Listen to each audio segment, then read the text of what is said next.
Alright, you're welcome to this lesson, and this is our next video on limit, and we have been asked to limit this function to 0, 1 minus cosine x all over x squared.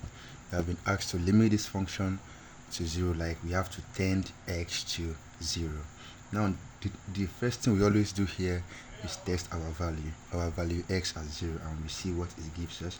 So we have limit as x tends to 0 of 1 minus cosine of 0 all over 0 squared.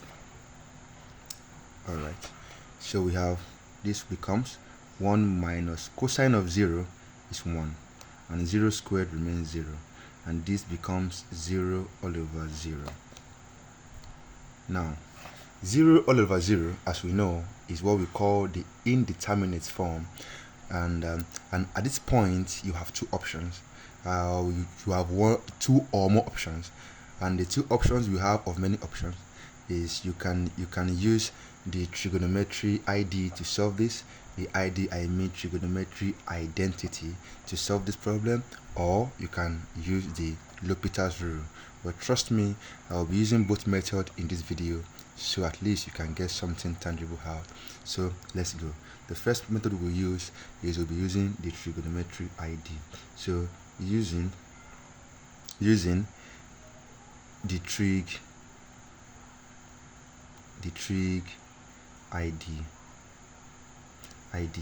and I want to take your mind back to some IDs we know, maybe in year 1 or maybe in our secondary school days, and we know that sine squared theta plus cos squared theta is equal to 1. We know this, and we also know what we call the double angle formula, and one of which I'll be giving you is the cosine theta plus theta, and this gives us cosine theta minus sine theta sine theta. Yes, and theta plus theta is equal to cos 2 theta. We call this the double angle formula, and this by this will give us cosine squared theta. This by this will give us sine squared theta, and from here we know that cos squared theta is equal to 1 minus sine squared theta. So let's take that and put it here. So cos squared theta is equal to 1 minus sine squared theta. So we replace cos squared theta with that. So we have cos 2 theta is equal to 1 minus sine squared theta minus sine squared theta, and cos 2 theta is equal to 1, this plus this we have minus 2 sine squared theta. So let us try to make this man stand alone. So taking this man here and bringing this one here, we have 2 sine squared theta is equal to 1 minus cos 2 theta, right? Now dividing both sides by 2, this by 2 and this by 2, so we have sine squared theta is equal to 1 minus cos 2 theta, all dividing 2. So at this point, what you want to do here is exactly at this point you want to make theta equals to x all over 2. I'll let you know in due time. So let theta be equal to x all over 2, so we can use this in our limit. So if theta is equal to x all over 2, so this will become sine squared x all over 2 is equal to 1 minus cosine of 2 by x all over 2, all dividing 2. all dividing 2, right? Yes, let's continue. So if we do that, if we cross multiply this, we get 2 sine squared x all over 2 is equal to 1 minus this. We cancel out this, so we have cosine of 2x. Now we have 1 minus cosine of 2x is equal to 2 sine squared x divided by 2. I notice that 1 minus 2x is exactly what we have here in the question. So we can just replace this 1 minus cos x by 2 sine squared x all over 2. And I'm sure that's clear. Let's do that. So we have limit as x tends to 0.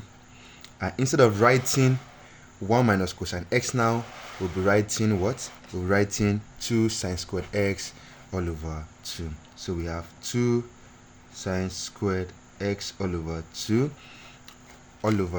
all dividing x squared. All dividing x squared. So I'll be taking a new page and I'll be bringing that back. So we have the limit as x tends to 0 of 2 sine squared x all over 2 divided by x squared. Now this is what we have now as a new question. Now what you do here is you just transform the variable you have by saying let theta be x all over 2. Now let theta be x all over 2.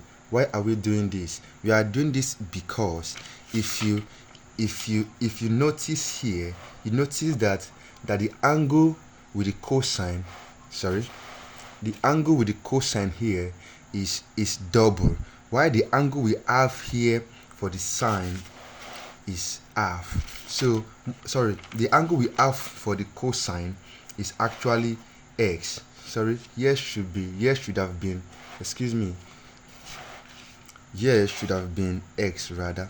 Yes, x rather. Here should have been x. So the angle we have for cosine is x here. Yes, the angle we have for cosine is x here, but the angle we have for the sine, in this case, the angle here is x all over 2, which is not supposed to happen, because the ideal system we know is limit as x gets to whatever value it is of sine theta all over theta, which gives us 0, which gives us 1 here. This is the ideal system we are used to.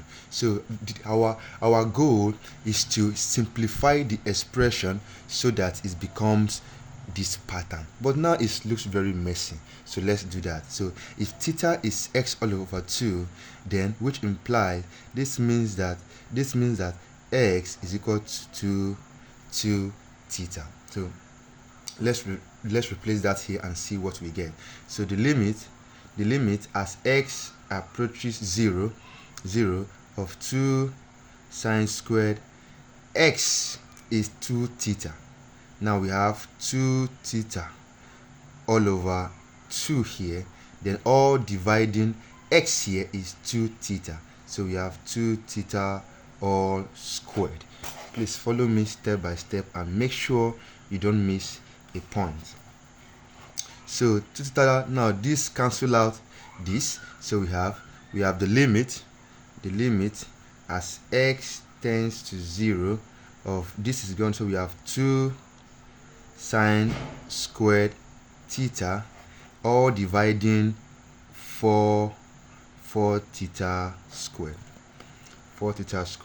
So we have the limit as x goes to 0.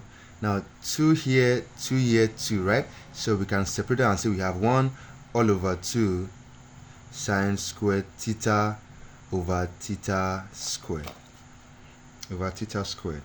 So this takes us to limit as x goes to 0 of 1 over 2. You notice that I can write this again in a new form, that is in this form, sine sine theta all over theta all squared, right? Yes, that is right. It still means the same thing. So now after this, you notice that we can push this 1 over 2 behind this limit to give us 1 all over 2 limit as x goes to 0 of sine theta all over theta all squared. Now we know the limit to this function, that is all, sorry, over theta, yes, that this man always goes to 0.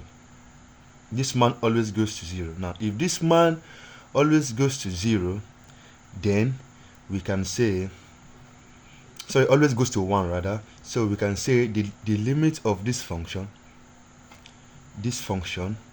is limit as x tends to 0 of this function sine theta all over theta squared is equal to 1 all over 2 times 1, which is equal to 1 all over 2, because the limit as x goes to 0 of sine theta all over theta is 1, and 1 squared is also 1, and 1 all over 2. You would say, wow, I'm taking x to 0, but there is no x here. Yes, x is equals to 2 theta. So even if you replace that by 2 theta here and take it to 0, it still gives you 1 over 2. So there is no worry.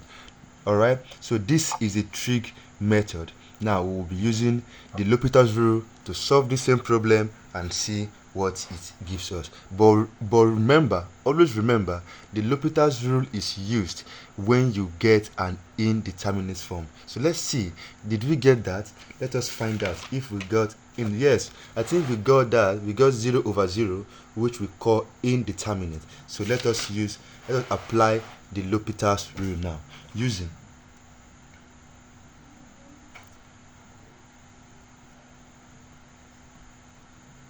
L'Hopital's rule. And the L'Hopital's rule says we should differentiate each of the values in the function. So that is, we should differentiate each of them. Limit as x goes to 0 of 1 minus cosine x all over x squared. That we should do that to each of the parts. Now let us do that. Let's do that in the new page. So what we have to do is take the derivative of the limit as x goes to 0 of 1 minus cosine x all over x squared. Let us take this derivative and see what we get. Okay, all right. For the first one, derivative of 1 gives us 0 minus the derivative of cosine x will always give us negative sine x. All right. If you differentiate x squared, you get 2x. So this gives us dx of the limit as x tends to 0 of 1 minus cos x over x squared is equal to negative times negative gives us sine x all over 2x. Sine x all over 2x. Now, can we apply our 0? You notice that if you plug in your 0 here, the below becomes 0 and everything becomes undefined. And L'Hopital says that if you differentiate me once and you still get a point where you have undefined fraction, feel free to use me again. So let us use L'Hopital's rule the second time. So we have dx of the limit as x goes to 0 of sine x all over 2x, and this gives us sine x goes to cos x and 2x goes to 2, and 2x goes to 2. So this is what we have as our new function. So d dx of cosine x all over 2 by plugging, now the limit as x goes to 0 of cosine x all over 2. Now by plugging our 0, we see that we have cosine of 0 all over 2, which is equal to, cosine of 0 is 1, which is equal to half. Now by using L'Hopital's rule, we found out that the limit as x approaches 0 of 1 minus cos x all over x squared is equal to 1 all over 2. By using the trig ID and L'Hopital's rule, we confirm the same result. Yes, you can go over this again and that is very, very well. Check it over and over again so you can understand. Thank you, and expect to see you in the next lesson.